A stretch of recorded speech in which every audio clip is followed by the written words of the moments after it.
Aadhaar number ಇಂದ ಬಹಳ ಜನರು ಸಿಮ್ ಕಾರ್ಡ್ ಅನ್ನು ಪರ್ಚೇಸ್ ಮಾಡಿರ್ಬೋದು.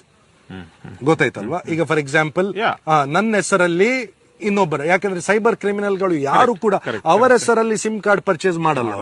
ಅವ್ರೇನ್ ಮಾಡ್ತಾರೆ ಅಂದ್ರೆ ಬೇರೆಯವರ ಹೆಸರಲ್ಲಿ ಮಾಡಿರ್ತಾರೆ.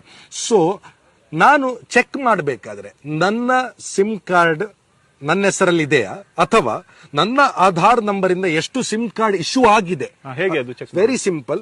ಗೂಗಲ್ಗೆ ಹೋಗಿ ಟ್ಯಾಫ್ಕಾಪ್ ಅಂತ ಟೈಪ್ ಮಾಡಿ, TAFCOP, ಟ್ಯಾಫ್ಕಾಪ್. ಈ ಲಿಂಕ್ ನೋಡಿ, ಟ್ಯಾಫ್ಕಾಪ್ ವೆಬ್ಸೈಟ್ಗೆ ನೀವು ವಿಸಿಟ್ ಮಾಡಿ.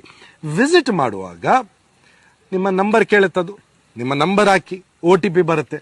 ಹಾಕಿದ ತಕ್ಷಣ ನಿಮ್ಮ ಆಧಾರಿಂದ ಎಷ್ಟು ಸಿಮ್ ಕಾರ್ಡ್ಸ್ ಪರ್ಚೇಸ್ ಆಗಿದೆ ಅಂತ ಬರುತ್ತೆ. Very good. ನಾನು ಲಾಸ್ಟ್ ವೀಕ್ ಚೆಕ್ ಮಾಡುವಾಗ ನನಗೆ ಟೆನ್ಷನ್ ಆಗಿದೆ, 3 ನಂಬರ್ ತೋರಿಸ್ತಾ ಇದೆ, ನನ್ನ ಹತ್ರ ಒಂದೇ ಇರೋದು. ಮತ್ತೆ ಏನ್ ಮಾಡಿದ್ರ? ಆಗ ಅಲ್ಲಿ ಒಂದು ನಾಟ್ ಮೈ ನಂಬರ್ ಅಂತ ಒಂದು ಆಪ್ಷನ್ ಇದೆ, ಅದನ್ನು ಸಿಲೆಕ್ಟ್ ಮಾಡಬೇಕು.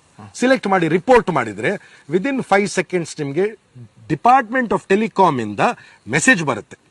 We have taken your case ಅಂತ ಬರುತ್ತೆ. ನಾನು ನಿನ್ನೆ ಚೆಕ್ ಮಾಡಿದೆ, ಆ 2 ನಂಬರ್ ಹೋಗಿದೆ, ಡಿಲೀಟ್ ಆಗಿದೆ. ಗುಡ್. That C